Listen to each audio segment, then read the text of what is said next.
Hi. குழந்த பெற்றவங்களுக்கு சிம்பிளாக குயிக்காக ஒரு மருந்து குழம்பு செய்யலாம். இது நிறைய பொருட்கள்லாம் போட்டு செய்ய போகிறதில்ல, குயிக்காக செஞ்சிடலாம். கர்ப்பப்பைக்கும் நல்லது, பாலும் நிறைய சுரக்கும். இதுக்கு தேவையான பொருட்கள்லாம் ரொம்ப சிம்பிள் தான்.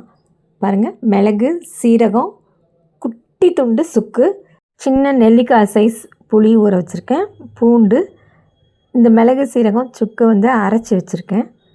இப்போ எப்படி செய்கிறதுன்னு பார்க்கலாம். ஒரு வாணலியில் நல்லெண்ணெய் தான் விடணும். நல்லெண்ணெய் விட்டு கொஞ்சம் தாராளமாக எண்ணெய் சேர்த்துக்கலாம். எண்ணெய் நல்லா காயட்டும். காஞ்சதுக்கப்புறமா கொஞ்சமாக கடுகு போடணும். கடுகு நல்லா பொரியட்டும். பொரியும் போதே பெருங்காயத்தூள் சேர்த்துக்கலாம். கட்டி பெருங்காயம் இருந்தாலும் போடலாம், இல்லைன்னா தூள் போட்டுக்கலாம்.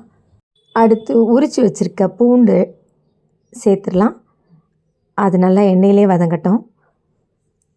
சின்ன வெங்காயம் வேணுன்றவங்க போட்டுக்கலாம், இல்லைனாலும் பரவாயில்ல. கொஞ்சம் கருவேப்பிலை சேர்த்துக்கலாம் ஃப்ளேவருக்கு. நல்லா வதக்கிடலாம். எண்ணெயிலே நல்லா வதங்கட்டும்.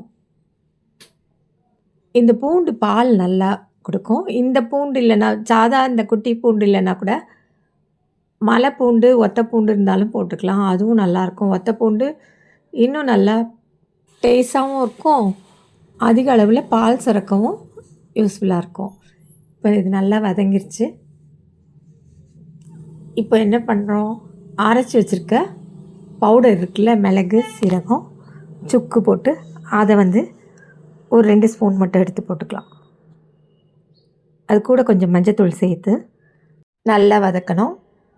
நம்ம இதை வதக்கும்போது அடுப்பு லோ ஃப்ளேமில் இருக்கணும்.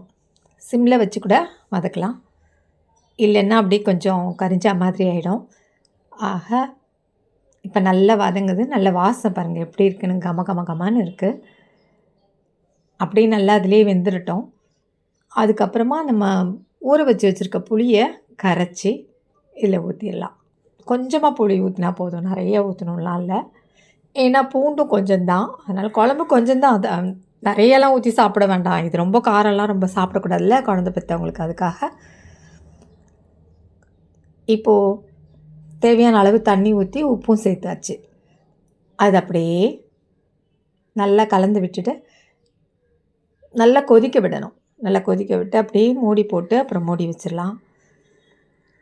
இது குழந்தை பெற்ற ஒரு வாரத்துலேருந்து நம்ம கொடுக்க ஆரம்பிக்கலாம். கொஞ்சம் கொஞ்சம் எடுத்துக்கிட்டால் போதும். இல்லை இது கூட கொஞ்சம் செஞ்சு வச்சு கூட கொஞ்சம் ஒரு ஸ்பூன் இதை போட்டு சாப்பிட்டுட்டு கூட அடுத்து வேறு சாப்பிட்லாம். காரம் ரொம்ப போட வேண்டாம், அதாவது மிளகு கொஞ்சம் குறைச்சிக்கலாம். இப்போ நம்ம சாதாரணமாக எல்லாம் சாப்பிட்லாம் அப்படின்னா மிளகு எக்ஸ்ட்ரா போட்டுக்கலாம். எக்ஸ்ட்ரா போட்டு நல்லா கொஞ்சம் காரசாரமாக இன்னும் சின்ன வெங்காயம்லாம் நல்லா போட்டு சேர்த்துக்கலாம். இப்போ கடைசியாக நம்ம இறக்கும்போது ஒரு சின்ன துண்டு வெல்லம் போட்டு நல்லா கொதிக்க வச்சு இறக்கிடலாம். இது ஒரு டேஸ்ட் கொடுக்கும், நல்ல ஒரு ஃப்ளேவரும் கொடுக்கும். நல்லாயிருக்கும் இந்த குழம்பு. நிறைய இன்க்ரீடியன்ட்ஸ்லாம் இல்லாமல் சட்டுப்புட்டுன்னு ஒரு மருந்து குழம்பு ரெடி ஆயிடுச்சு. இந்த குழம்பு சாப்பிட்டு பாருங்கள், எப்படி இருக்குதுன்னு சொல்லுங்கள். பிடிச்சிருந்தால் லைக் பண்ணுங்கள், கமெண்ட் பண்ணுங்கள், ஷேர் பண்ணுங்கள். இன்னும் எஸ்ஆர்எம்மா கிச்சனை சப்ஸ்கிரைப் பண்ணாதவங்க சப்ஸ்கிரைப் பண்ணிவிட்டு பாருங்கள். மீண்டும் சந்திப்போம். நன்றி, வணக்கம்.